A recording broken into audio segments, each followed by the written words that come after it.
یہ حضور کی سنت ہے. فرمایا جب کوئی چیز تم تول کر دو تو ذرا جھکتا جھکتا تھوڑی سی زیادہ دو. کیسے دو بھی؟ تھوڑی سی. اور عقل کیا کہتی ہے؟ نہیں جی تھوڑی سی بچا لو.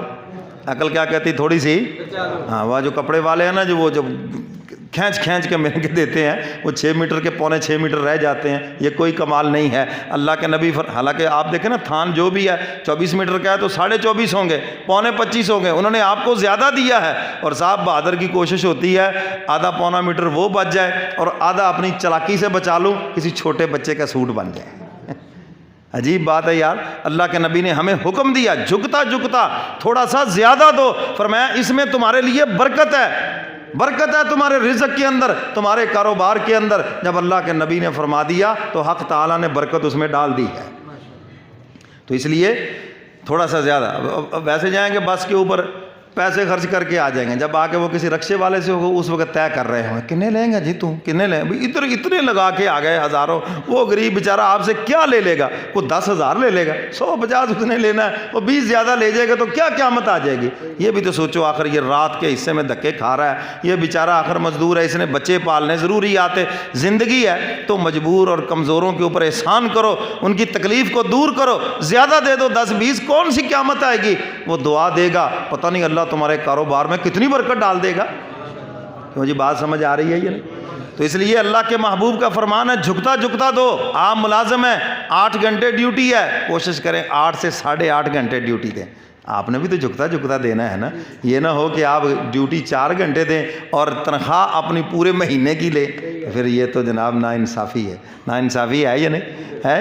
تو اس لیے آپ کو بھی اپنی ڈیوٹی پوری دینی چاہیے اور اگر ہو سکے تو تھوڑی سی زیادہ دیں تو آپ کے کاروبار کے اندر آپ کی تنخواہ میں اللہ برکت ڈال دیں گے. ورنہ یہی کہو گے تنخواہ بڑی تھوڑی جی بڑھنا ہی کچھ نہیں مولوی صاحب، انہیں چکروں میں رہو گے کیونکہ ہم نے تنخواہ وصول زیادہ کی ہے اور محنت تھوڑی کی ہے، اس لیے مال میں برکت نہ رہی. اور جب ہم محنت پوری کریں گے تو انشاءاللہ اللہ تھوڑی تنخواہ میں بھی برکت ڈال دیں گے.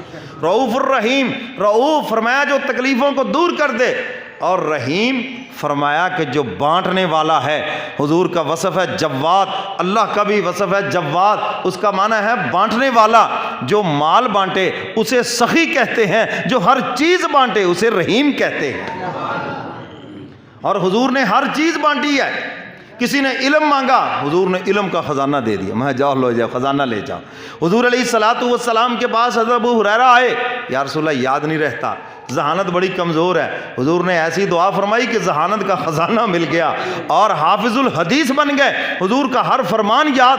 یہاں پہ مفتی صاحب بیٹھے، علماء بیٹھے ہیں، آپ دیکھ لیں جتنی حدیث کی کتابیں ہیں سب سے زیادہ راویوں میں حضرت ابو ہریرہ کا نام آتا ہے. کیوں جی ایسے ہے یا نہیں؟ یہ حضور کی دعا کی برکت ہے جو حضور کی خدمت میں عرض کر رہے ہیں یا رسول اللہ صلی اللہ علیہ وسلم مجھے تو کچھ یاد ہی نہیں رہتا، میں آپ کا فرمان بھول جاتا ہوں.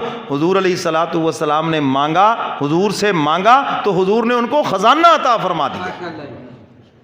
ایک دیہاتی آیا جی، حضور علیہ الصلوۃ والسلام ایک مہم سے واپس تشریف لا رہے تھے. اس نے کہا محمد صلی اللہ اگر میں کلمہ پڑھوں تو آپ مجھے کیا دیں گے؟ کیا دیں گے آپ؟ اللہ اکبر.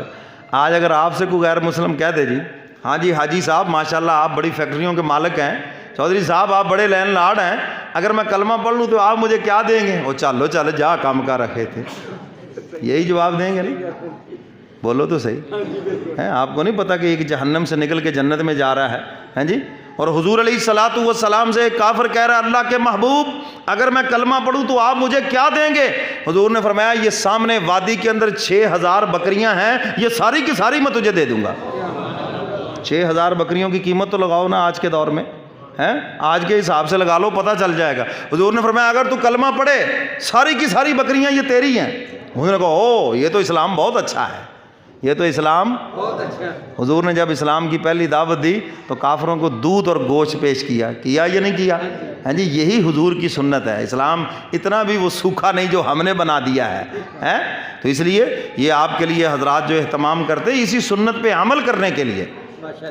تو حضور علیہ الصلوۃ والسلام نے فرمایا ساری بکریاں لے جاؤ. اب وہ ساری بکریاں لے گیا اور جا کے وہ تبلیغ کیا کر رہا ہے اپنے دیہات والوں سے، اپنی برادری سے، رشتہ داروں سے. وہ کہنے لگا اوے حضور کی بات مان لو، کلمہ پڑھ لو، اتنا دیں گے پھر کسی کام کی بھی ضرورت نہیں رہے گی. وہ تو اتنا دیتے ہیں، ایسا نوازتے ہیں، اللہ اکبر۔ اور رہی بات دنیا کی، صحابہ فرماتے ہیں ہم نے تو کبھی حضور کی زبان سے نہ سنا ہی نہیں ہے، جب بھی کوئی آیا حضور نے نواز دیا، یہاں تک کہ اگر اپنے پاس دینے کے لیے کچھ نہیں تو حضور نے قرض لے کر بھی اس کو دے دیا، انکار ہی نہیں کیا کسی کو، اللہ اکبر۔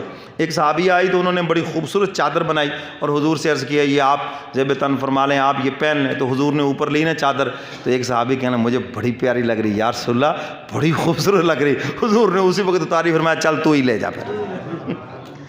اس لیے جب کو ہدیہ دے تو ایک دفعہ اس کے سامنے، اگر کھانے کی چیز ہے تو سامنے کھاؤ تاکہ اس کا دل خوش ہو جائے، اگر کوئی چیز پہننے کی ہے تو سامنے پہن لو تاکہ اس کا دل خوش ہو جائے۔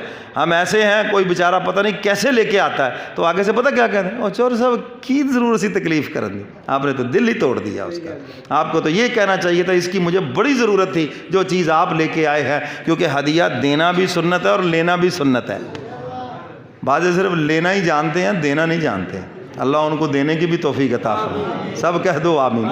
تو حضور علیہ الصلوۃ والسلام کا وصف جواد ہے، آپ خزانے بانٹتے ہیں، جس نے مانگا خزانہ دے دیا۔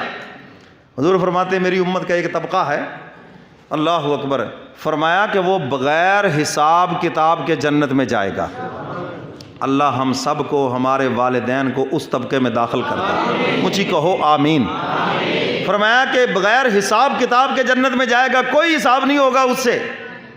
ایک صحابی اٹھ کے کھڑے ہو گئے، حضرت عکاشہ رضی اللہ تعالیٰ، یا رسول اللہ آپ دعا فرما دیں میں اس میں شامل ہو جاؤں۔ حضور نے فرمایا چل، تو صرف شامل ہی نہیں بلکہ تو اس طبقے کا سردار بھی ہے۔ دیکھ لو، مانگا حضور نے خزانہ دیا، میں جاؤ تو اس طبقے کا سردار بھی ہے، جنت میں جائے گا، سارے تیرے پیچھے ہوں گے اور تو ان کے آگے ہوگا، اور میں تم سارے بغیر حساب کتاب کے جنت میں جاؤ گے۔ اللہ ہم سب کو اسی طبقے میں داخل فرمائے۔ اپنے ماں باپ کے لیے یہ دعا کیا کرو، اللہ اکبر۔ تو حضور علیہ الصلوۃ والسلام اس طرح خزانے بانٹتے تھے، خزانے۔ ایک صحابی آ گئے، یا رسول اللہ صلی اللہ علیہ وسلم میں چاہتا ہوں کہ جنت میں مجھے آپ کا قرب مل جائے۔ سوال صحابی نے کیا اور حضور نے جواب پوری امت کے لیے دے دیا، سخی ہے نا میرا محبوب ہے، خزانے بانٹتے ہیں۔ تو حضور علیہ الصلوۃ والسلام نے فرمایا کیا کہا، یا رسول اللہ میں چاہتا ہوں جنت میں مجھے آپ کا قرب مل جائے، میں آپ کا پڑوس مل جائے، جنت میں آپ کا پڑوسی بننا چاہتا ہوں۔ حضور مسکرائے اور مسکرا کے فرمایا سن، جو جتنا میری سنت پہ چلے گا اتنا ہی جنت میں میرے قریب ہوگا۔ سوال صحابی نے کیا، حضور نے جواب پوری امت کے لیے دے دیا، اتنا بڑا خزانہ دے دیا۔ فرمایا قیامت تک آنے والے جتنے بھی لوگ ہیں جو میری سنت پہ چلیں گے سارے جنت میں میرے پڑوسی ہو جائیں گے۔ وہ جی جنت میں چاہتے ہیں حضور کا پڑوس ملے، تو پھر حضور کی اداؤں پہ چلو، حضور کی سنت پہ چلو، حضور کے طریقے پہ چلو، زمانے کا کلچر چھوڑو، زمانے کی تہذیب چھوڑو، زمانے کا فیشن چھوڑو، کملی والے پیغمبر کے اسوہ حسنہ کو اپناؤ، تو قیامت کے دن تمہیں حضور کا پڑوس، حضور کا قرب نصیب ہو جائے گا۔ میرے محترم سامعین، شاید آج ربیع الاول کی آخری تاریخ ہے اور میں ہر سال ربیع الاول میں یہ بات کہتا ہوں، آج پھر دہراتا ہوں، ہر سال ربیع الاول آتا ہے مجھے اور آپ کو یہ پیغام دے کے جاتا ہے جس پیغمبر کا کلمہ پڑھا ہے اسی کی غلامی کرو۔ اگر ہر سال ہم حضور کی شان سن کر، ہر سال حضور کی باتیں سن کر اگر ایک ایک سنت پر بھی عمل کر لیں تو انشاءاللہ مرنے سے پہلے ہم حضور کے سچے عاشق بن جائیں گے۔ حضور کی کتنی اداؤں پہ عمل ہو جائے گا اور حق تعالیٰ تو ایک ایک ادا کے اوپر بخشش کا فیصلہ فرمائیں گے انشاءاللہ العزیز۔ تو میرے محبوب فرماتے یہ سارے بخشش کے بہانے ہیں، فرمایا ان بہانوں کو تم بنا کے لے آنا، ان بہانوں کو کر لینا، فرمایا جو کمی کوتاہی رہ جائے گی میری سفارش سے اللہ پوری فرما دیں گے۔ تو میرے محترم سامعین، بس انہی الفاظ پر میں اجازت چاہتا ہوں کہ ربیع الاول کی وساطت سے ہمارے اندر کوئی نہ کوئی تبدیلی ضرور آنی چاہیے یا نہیں؟ پورا مہینہ آپ نے پروگرام سنے، مجلس سنی، محفل سنی، جی کسی دینی پروگرام کے اندر گئے، اصلاحی مجلس کے اندر گئے، تو بھائی آپ کے اندر تبدیلی آنی چاہیے، حضور کی کوئی نہ کوئی ادا کو اپنانا چاہیے، حضور کے حکم کو اپنانا چاہیے۔ اللہ مجھے اور آپ کو قرآن و سنت پہ عمل کی توفیق عطا فرمائے۔ وآخر دعوانا ان الحمدللہ۔